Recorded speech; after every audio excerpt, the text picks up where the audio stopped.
resources to protect itself. Do you actually think the federal government cannot afford to monitor every 2 or 3 kilohertz and always have a recording, a multi-track recording, 1 with the audio and 2 with the position? Imagine 2 tracks. Are you kidding me? I mean, we can go to the moon, but we can't. So they have a recording of everything for the last 10 years. Every KC in every mode, because there's only 30 megahertz worth of frequencies. That's nothing on HF. So they've got the audio on 1 track and the exact coordinates on the other. They won't use it unless they think there's a threat. But if somebody wants to get that information, all they need is a signature. Some people are just not really thinking this out. If they really want to know, and there's someone that has a friend, be very, very careful, because 3 people in the last 2 years have been locked up. So you can read about it on ARRL. Over to you, Daryl. KD2AFL. The gate sounds great. W2GOR.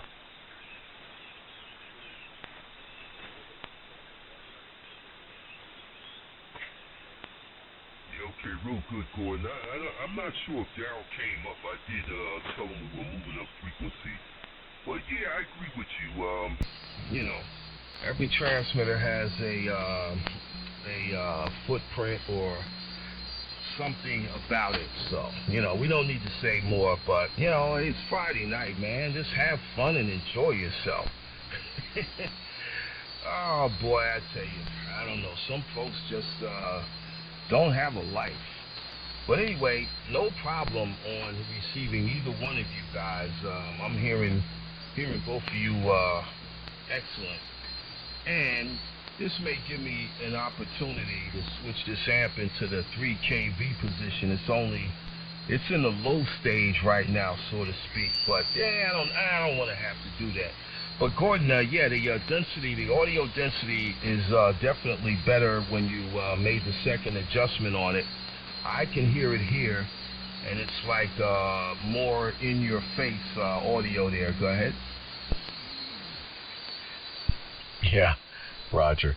And yeah, you're right. Everything does have a footprint, but I was saying even without a footprint, without the signature, it's the federal government's obligation to 300 plus million people to record every frequency. It's only 30,000 of them. 30,000 SDR receivers with pinpoint accuracy, because we need to know if there's a terrorist transmission as to how to foil it. Anyway, that's all I was saying, is that person should be real careful. I understand that you're very frustrated on a Friday night to do something so stupid with your freedom and privilege in this country. The people died for it to give you, and this is what you do with it. Why don't you go create something, or why don't you go to an old age home and turn your radio off and go to an old age home and play the piano for some old people that don't have any family. I just came from the hospital today and had a CAT scan for some health stuff, and there was a 3-year-old girl who had cancer. She was so scared to go into that CAT scan, and the parents were crying in the hallway. Why don't you go help the kid out or something, Do something good, that's what I say. Very good, Eric. W1UUU. W2, good old radio. Are you still with us? Yeah, hello, gentlemen. So my experience with that stuff has been back when I was in radio in Boston at BCN. Somebody was messing around, and I can't remember if it was remote broadcast or if it was the traffic guy. But we got the FCC involved, and they caught this guy in a moving vehicle in Newton, Massachusetts, exactly the way you said. They triangulated, and then they just had a car out there. But I also met another FCC guy. I'm not sure what his. He may have been a subcontractor. And this was many years ago. And he had a Bronco and a receiver in it. And the back, it was a plotter. This was before they had like really good mobile computers and stuff. But what he was doing is he was doing a plot of when you first key up the transmitter, when you said the footprint, and really a fingerprint.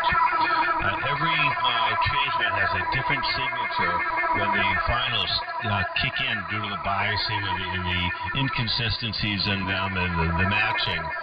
And he'd get a trace of the curve of the startup of the transmission, and that was admissible in court. And when they catch these guys, and you can go to the FCC website, do a search for enforcements. Most of the time, the enforcements right today are like spam and stuff like that, and telecom carriers being warned to stop allowing the spamming, or they're going to shut off the internet to you. You'll see the audio bureau in there. And they send you a letter. They usually give you a warning first. Most of these guys, even like that guy, willful and malicious. They don't usually find you the first time. But they will go to your house, and if you don't stop it, you get a summons to court. And that court's in Washington, D.C. And if you don't go, there's a warrant out for your arrest. It's just like any other, crime. It's criminal. And then they tag you with the it goes to court. It's a trial, and then if the court decides, a jury, you get fined, and you have to pay that fine, the forfeiture and all that. It's really no joke, and the only thing that they really do it for is what that guy was doing, the willful and intentional, the interference. There was a guy recently, he was doing it on repeaters and stuff. They absolutely catch you. This is the only thing. You can swear on the radio, but if you don't identify yourself and you do that willful and malicious, that's what they get you for. And I got no pity on them. I hope they catch them. I submitted it. So this is W1UUU in the group.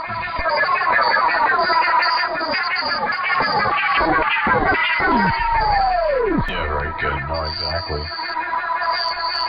I know. And also, I'm going to widen my bandwidth to 8 kilohertz. I can hear you just fine. And when I do that, give me a set of numbers. I'll read them back to you. I can hear you just fine. Okay, but I was saying I'm going to widen my bandwidth to 8 kilohertz. And what that does is if you open up your bandwidth to 8 kilohertz, you're going to hear my high frequencies now. I heard what you said. You open up your bandwidth. Maybe you don't have to, because I can hear you right through it. It's just,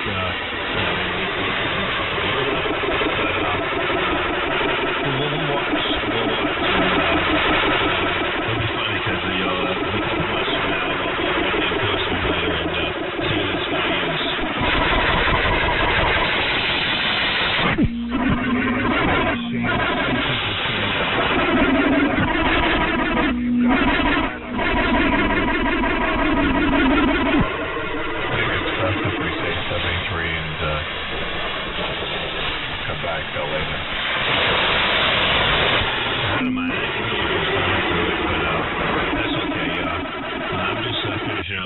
Right now, I got the recordings and the dates and Zulu time and all of that. I have no doubt this guy's going to get caught. No doubt at all. Nice chatting with you guys. You, Reckless Eric, good hearing you, and all of the group. This is W1UUU signing off. Yeah, I hear you fine over it. Yeah, he has an anon. I know all the sound of all the transmitters, so I'll send it in too. So if it comes from 4 people, it'll have more teeth in it. Good night, Eric. Good night, Daryl. Good night, Larry. I gotta say good night to my sweetheart here. Good night, ladies. Love you too. Good old radio. Great to hear. Hi, good night. I think we've talked to you since the New Year is coming. Yeah, well, let me say this. stations. They can select which sideband they're on. And last time they were on double sidebands, so they were sending the interference out on both sidebands. So that's an SDR radio. All right, guys, I'm going to get out of here for a few, too. I was going to take a break maybe a half an hour ago when I finished talking to Jim down in Virginia. But then my neighbor Daryl came on, so I'm going to be up for a little while, but we're just going to take a break and get some fresh air. You guys have a good time, and Gordon, always good talking to you, and thanks so much for the report on the audio improvement. We definitely took your suggestions in stride, and we implemented them. So, anyway, we'll catch you guys in a little while. If you're still out there at Daryl KD2AFL, if you're still out there, we'll be back in a few minutes. So we'll catch you guys shortly. This is KA2PVT. We'll be temporarily QRT. Okay, Eric, no problem. Getting ready to put the gates in high gear, but no need. I don't know who this guy is or where the hell he at. Man, he got something. I don't know what the hell that is, but I don't know if it's a signal generator or something he got. I don't know what the hell he got, but I just hope he get caught. All right, then. I'll be standing by just for a little bit, and I'll be listening. K2PBT, this is Kilo Delta 2 Alpha Foxtrot Lima on the Gates BC1T transmitter. I'll be standing by and listening. Hey, okay, real good there, Daryl. Well, from my observation, the Quammer is running a probably Flex or a 9 radio, which has selectable sidebands. I've watched him go from upper to lower to upper to lower to double sideband. So he ain't running he's not running any vintage equipment. This is some new stuff. So like some of the other stations said, every transmitter has a nomenclature when it keys up. And if you don't realize that, then you deserve to get a letter. And I must say that the commission is vigilant. I have had a personal visit from them back in the day. So there you go. And I wasn't quarming nobody on the air. It was another issue. All right, Daryl, we'll be back in the field. We're going to take a 10 or 15-minute break. KD2AFL, this is KA2PVT. We'll be back.